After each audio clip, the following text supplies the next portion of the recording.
Just one day after Donald Trump's new peace plan started in Gaza, you are not going to believe this. They are doing public executions of some of their political opponents in the streets. There's videos of this. I'm not going to show the whole video, but I'm going to show the whole scene. And if you need to, you can check it out on X. And then I'm going to look at what some experts, like actual people who know, not just idiots in the news, are saying about this. So let's just watch very quickly to get the mood of the concept of what's going on one day after.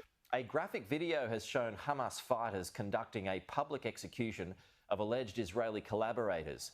The footage here shows Hamas. Like, look at this scene. People are cell phone videoing it. This is what they want you, like Hamas. This is the leadership. This is what they want the public to see, to be scared. Like, you do the wrong thing. This is what happens. You're, dragged out with a blindfold, whatever. And as I said, you can see this on X. Look at all the people around filming it, how this is fun. Like, what does this do to your psychology? Think about post traumatic stress disorder and all these weird things you can develop from seeing this. This is what's going Gunmen on. lining up 7 men in a public square and shooting them from behind. Hamas confirmed the authenticity of the video. The group told Reuters they will not be tolerating any violations of order in Gaza. Okay, guys, like not tolerating any violations. Like, don't you think that's a little bit too strict? Um, like if you don't talk, like, if a police says I'm not tolerating speeding, it's like you get a ticket. You don't like you have to tolerate it more than this. That's what I'm gonna say.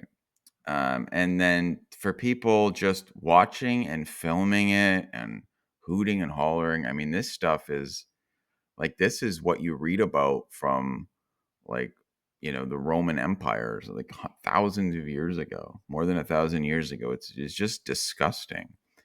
Now, okay, so there's that going on a single day, and then there are a bunch more videos of this. Isn't like the only one. It's going on all the time. There's way more of them. You can go check out the videos, but watch this.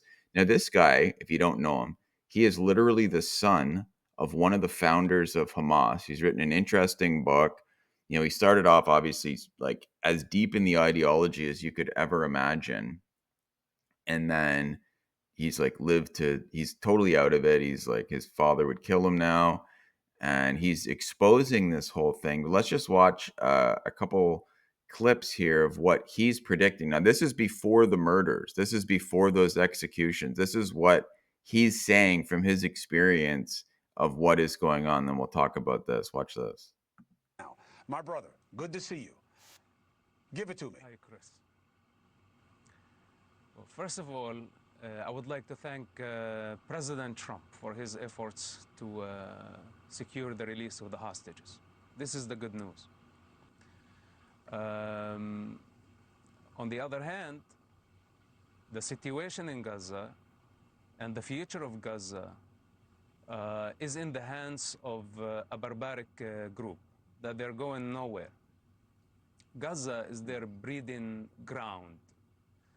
And if we don't evacuate civilians, and please to listen carefully, if we don't evacuate civilians, Trump's original plan to relocate the Gaza entire population, there is going to be Hamas. And if it's not Hamas, there's going to be Islamic Jihad. If it's not Islamic Jihad, there is going to be a communist Palestinian fanatics with intentions to wipe Israel off the map.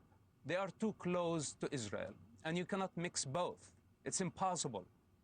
We saw what they did on October 7th. I grew up among these people.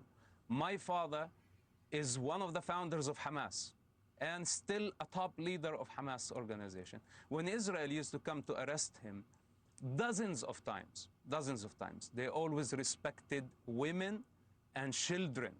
They waited outside the door for women to dress up because they respected the culture. Now, the rules of engagement in Gaza is completely different because Hamas used their own children as human shields. Mm-hmm. And then they accused Israel of committing suicide and the world's genocide, and the world started to believe their narrative. And now it's spreading like wildfire. And this brought the politicians to compromise, to sit down and negotiate with a barbaric group. You know, today when they release the hostages, they are not only releasing the hostages, Israel is releasing thousands of mass murderers of the caliber of Yahya Sinwar. You know what does that mean?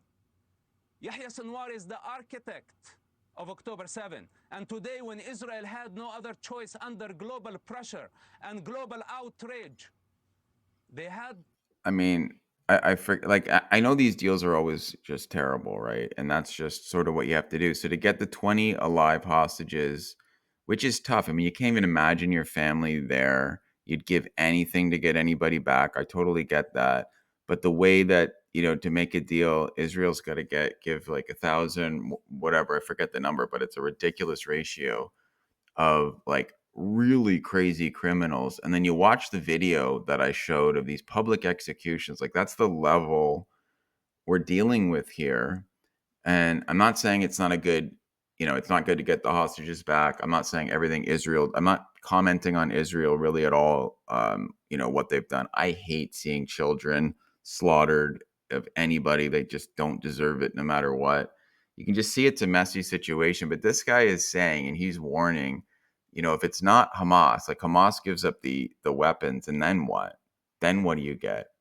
And you just, they could change the name, but how good are they going to be at making sure it's like a regular group of people that, you know, basically live past the year 2000? They're not living in the year like something BC, right? I mean, this is really barbaric stuff, and that's just gone on in the last couple of days. So you mix what he's saying, what we've seen after 9/11 in the Iraq, Afghanistan, all that mess with like ISIS coming into that power vacuum, and you look at whatever mess, like it's even a bigger mess in Gaza, and you look at what's happening a day or two after. I just wanted to share this, get everybody's thoughts, not so much on what you think of Israel or Gaza, not that, but just like going forward, what are we dealing with here? I mean, this is really scary and